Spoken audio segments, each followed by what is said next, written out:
lo descubrió Madián cuando estaba con el sacerdote que era Moisés.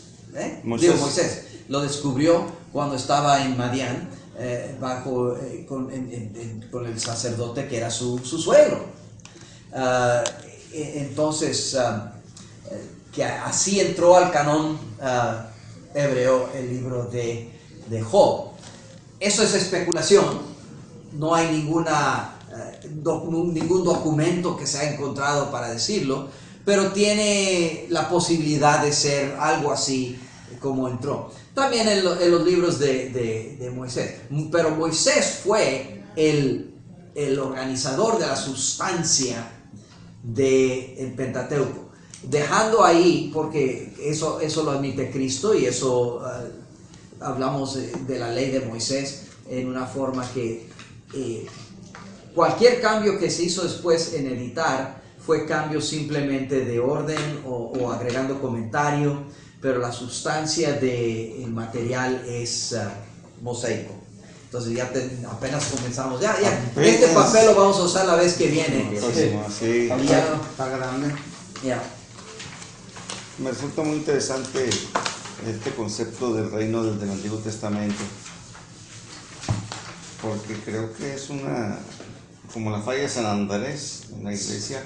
Es una de ellas. Sí, Y una parte grande, una culpa grande cae en mis colegas dispensacionalistas, desafortunadamente. Eso ha cambiado, el dispensacionalismo que hoy se enseña no es el mismo de Scofield. No es el mismo de Scofield. Como todo sistema teológico, evoluciona en interacción con otros sistemas. Sí. Y entonces Scofield hizo esa distinción completa entre el reino de Dios y el reino de los cielos. Pero es interesante que aún un grupo teológico como los presbiterianos, que no tienden a dispensacionalismo, han adoptado ese término y esa distinción, la cual no tiene lugar en la teología de pacto como originalmente fue dada. Y eso lo lleva a invalidar el mandato cultural. Sí. Flagrantemente. Sí, y hoy en día, y eso tiene que ver con adoptar sin crítica nociones de un sistema teológico que ellos ni abrazan. La mayoría de los presbiterianos no tienden a ser dispensacionalistas. Pero todavía han oído suficiente, y viene aparte de que oyen conceptos, porque se predica. Mucha de la predicación que sale en la radio y en la televisión viene desde una fuente dispensacionalista. Y oyen estos términos hablados sin pensar de qué fondo teológico viene. Entonces, y causa problemas. Por eso, la interacción entre sistemas teológicos puede tender a bien. Yo creo que para el dispensacionalismo ha ayudado el tener que contestar las preguntas de los de teología de pacto. Pero en caso de la teología de pacto, no los teólogos, pero en la exposición popular, ha agarrado sin crítica una falta que no deberían ni tener, y se ha vuelto algo muy malo. Y desgraciadamente en nuestras iglesias ahora lo que impera es que la doctrina se enseña a través de los cantos. Sí. Y no tenemos mucho canto reformado polulando por nuestras iglesias. Sí, ya. Doctor Whitehouse, una pregunta. Sí.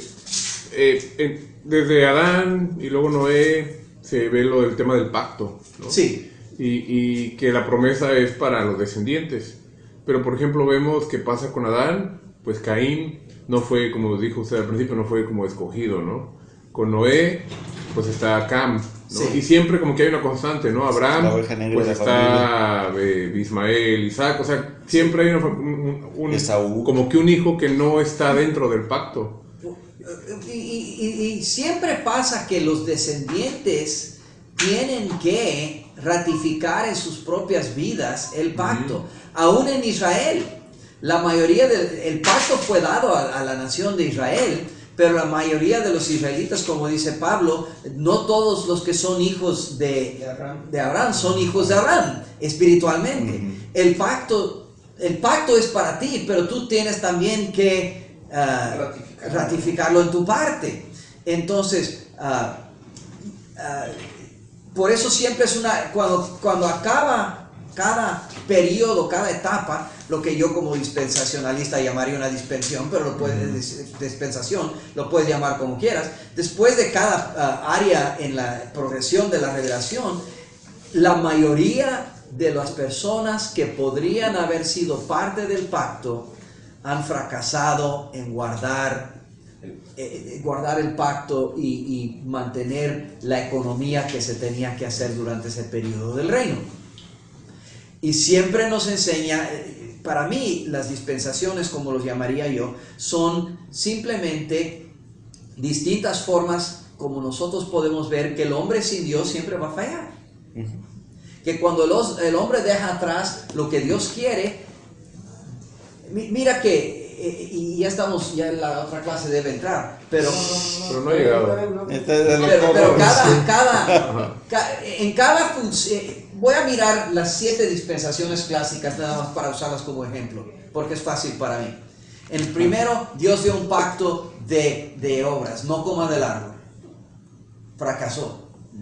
Le dio a Adán entonces el pacto de gracia, ¿verdad? Y el pacto de gracia es gracia, pero también dio lo que se le llama el tiempo en dispensacionalismo, lo llamamos el periodo de conciencia. Sigue tu conciencia. Okay. Fracasó.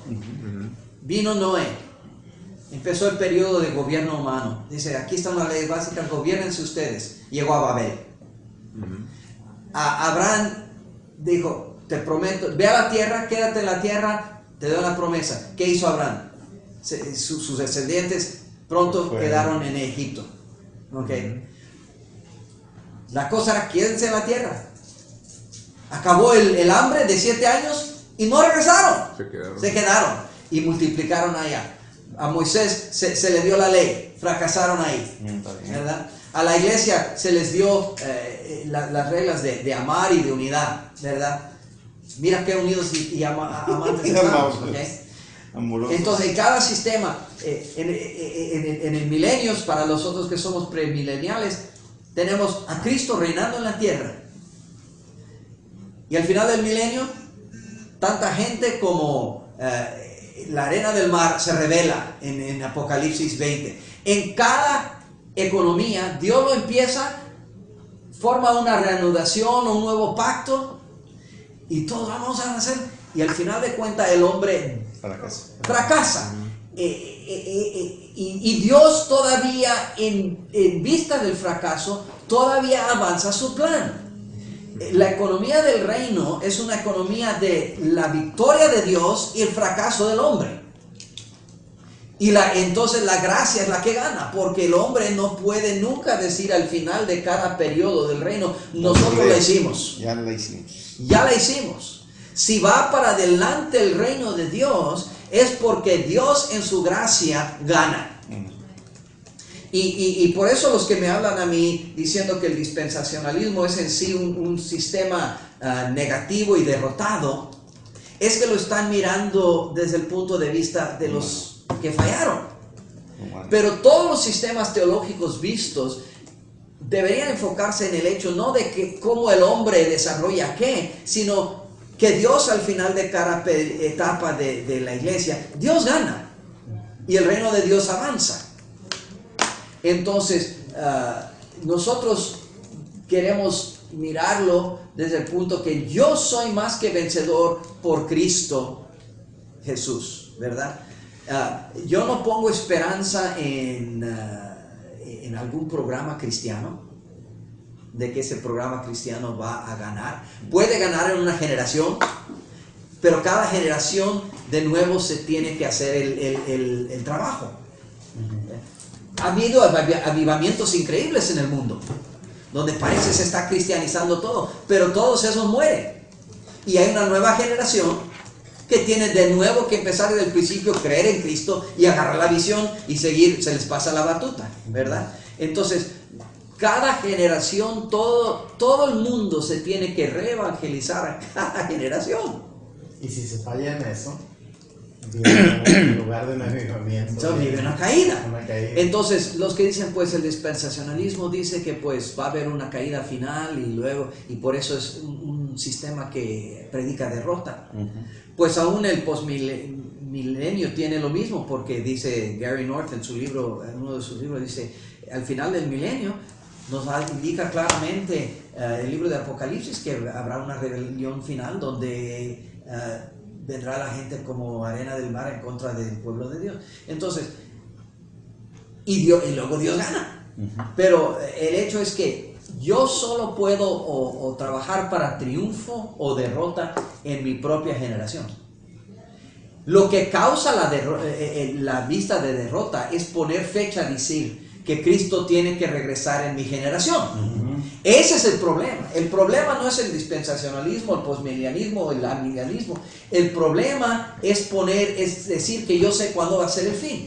Porque si el fin es en 1000 años, yo todavía puedo orar y trabajar por un avivamiento cultural en mi generación. Y es la única que a mí me incumbe. La mía y la que voy a pasar. Entonces, si yo soy, por ejemplo, yo soy dispensacionalista, pero yo creo que Cristo puede regresar a cualquier tiempo, pero podría ser otros 100 años. Yo puedo decir con confianza que yo tengo el trabajo de trabajar para el cristianizar de mi pueblo en el tiempo donde yo estoy vivo. Y si viene Cristo y si pasa el rato, lo que sea, pues ya pasó y ahí está. Pero yo no tengo el derecho de poner y es el problema más grande con el dispensacionalismo popular, es que siempre están tratando de decir el rato va a venir, ahorita. Manejarlo con el miedo. Pues no solo el miedo, pero aún con el anhelo de eso. Si yo sé que va a acabar mañana el mundo, y ya me dejo ir por el último tiempo. No, sería interesante estudiar las agendas de cada sistema de interpretación, ¿no? Para luego comprobar si va de acuerdo a la orden de cumplir el mandato cultural. Bueno, yo pienso esto, que todos, yo he trabajado con postmilenialistas como Smith, yo he trabajado con muchos amilenialistas y aquí en el seminario, presbiterianos y de muchos otros, y he trabajado con varios de mi propia persuasión dispensacionalista. Yo creo que todos esos sistemas pueden abarcar el propagar el reino. El problema es cuando uno juzga un sistema por los abusos de ese sistema por algunos que están en ese sistema. Por ejemplo, en el postmilenialismo viene no me acuerdo, Chilton, que dijo que también está poniendo fechas. Dice, el Señor no puede regresar por lo menos por 40,000 años. ¿Cómo? 40,000 años. 40,000 años, esto que dijo Chilton. Que Chilton dice, y su razonamiento es básicamente que en los 10 mandamientos dice que a los que siguen a Dios les va a hacer bendecir por 1000 generaciones, que después de que viene Cristo ya no va a haber generaciones, así que tiene que tener por lo menos 1000 generaciones, y 1000 generaciones son 40 años por generación, entonces, ahora, Cristo habla tan mal de la gente que dice que el rey no va a venir en X tiempo. Dice, la gente dice, no va a venir mi Señor, yo puedo pegarle a mis... Entonces, Cristo habla igual de mal de esas personas que las personas que ponen una fecha temprana. Los dos pueden dar abusos. Si yo pienso que el Señor no viene en 40,000 años, pues ¿qué me preocupo? Entonces, el problema no es el sistema, sea postmilenialismo o sea premilenialismo. El problema es el abuso de ese sistema en poner una fecha y pensar que yo sé más de lo que me ha dado el Señor para saber. Cualquier sistema que no diga el Señor no tiene que venir hoy, pero puede venir hoy, entra en problemas. Si yo creo que el Señor tiene que venir mucho más tarde, yo me puedo relajar. Si yo pienso que el Señor va a venir mañana, yo no tengo, ya qué voy a hacer. a limpiar la casa. Pero si el Señor puede venir a cualquier tiempo, entonces yo tengo siempre que estar alerta. Incertidumbre. Eso es lo importante, es la incertidumbre de la fecha de la venida. Eso nos ayuda a balancear el hecho de que tenemos quizá siglos para desarrollar el reino aquí en la tierra. No sabemos cuándo. Y eso es para mí mucho más importante que cuál sistema tú adoptes de las específicas. Porque la verdad, siendo yo dispensacionalista y trabajando con nosotros, si fuera claro, no habría 4 sistemas. Claro. ¿Verdad? Yo no puedo decir, la Biblia es claramente dispensacionalista, ni ningún postmilenialista puede decir lo mismo. Porque la Biblia no está clara, porque hay 4 sistemas, cada uno de cual tiene hombres de Dios santos y piadosos que los creen. lo creen. Y son honestos al creer. Sí, y son honestos al creerlo. Pero, ya. Hay cosas que son claras y aún así hay, Bueno, sí, hay sí. diferencias. Bueno, pero las cosas, todo cristiano que verdaderamente está siguiendo la Biblia cree, Cristo regresa. Ok, eso es claro. Pero si él mismo dijo que ni él sabía. Sí. Dijo, nomás mi padre que No, está en los sí. cielos sabe. Entonces yo no entiendo ¿crees? por qué se han metido en tantas averiguaciones. Si él dijo, ni yo sé. Es una bobería, pero bueno. Yo tengo que ¿Tiene acabar los clase? boletines, Bueno. y yo no sé quién está